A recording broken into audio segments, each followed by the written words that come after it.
Now to the film, which was deemed too horrifying to put on the TV and was banned by the BBC for 20 years. In 1965, The War Game, when it was made, was groundbreaking and won an Oscar. It imagined a nuclear attack just outside Canterbury and its devastating aftermath for the emergency services and the community. The film was eventually shown in 1985, and 40 years on, Liberty Phelan has been speaking to some of the people recruited as teenagers to be in the film. 9:16 a.m. A single megaton nuclear missile overshoots Manston Airfield in Kent and airbursts 6 miles from this position. A nightmarish scene. The War Game imagined nuclear war coming to Britain in harrowing detail, from the initial terrifying impact of a bomb to the chaos of overwhelmed hospitals and food shortages which would follow. In the face of growing hunger riots, it is very possible that dwindling supplies of food would finally be kept as a form of bonus for only those who still perform the precarious maintenance of law and order. To make his remarkable film, director Peter Watkins recruited around 350 ordinary people from Kent, including many children and teenagers. Glynis Greenland was one of them. Sometimes we just had to lay there and be like dead, because I did muck up one shot by opening my eyes when I was supposed to be dead. They carried me all the way on this stretcher with my eyes shut, and I thought they'd finished, so I opened my eyes and the camera was right over me. Much of the filming took place in Dover. Back in 1965, there was an army barracks here that was in the process of being demolished.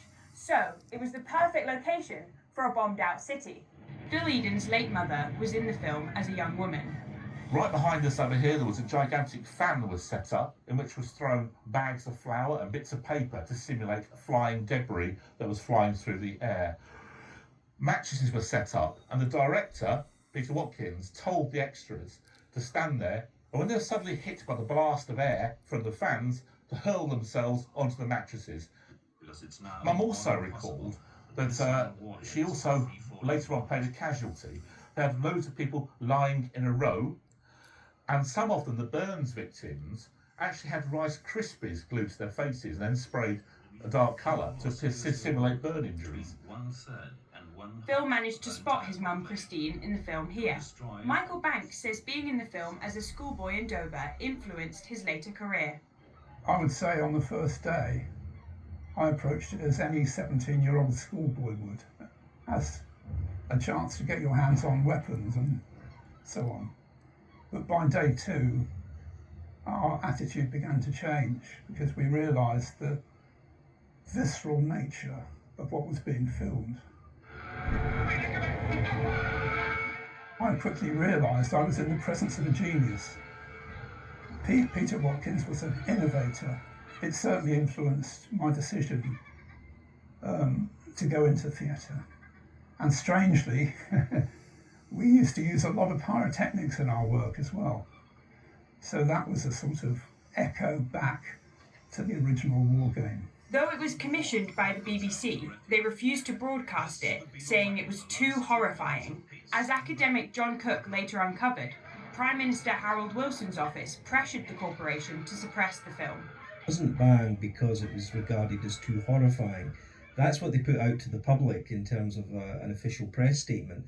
But actually, when it was discussed internally within government, it wasn't so much it was horrific compared to other scenes of violence on television. It was more the fact that it raised all sorts of awkward issues around the adequacy of Britain's civil defence. And it was asking a lot of very awkward questions at the very moment when the government didn't really want to acknowledge those questions. Because it did get a small cinema release, the film was eligible for the Oscars, and it won Best Documentary Feature in 1967. And eventually, in 1985, the BBC finally broadcast the film. I show it to school children today, senior school children, and they still are wowed by it.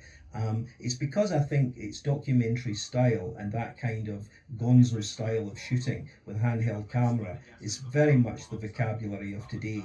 A remarkable piece of cinema history made thanks to the people of Kent. Liberty Phelan, BBC South East Today, Dover. And if that hasn't put you off, you can watch the whole film, The War Game, now on BBC iPlayer.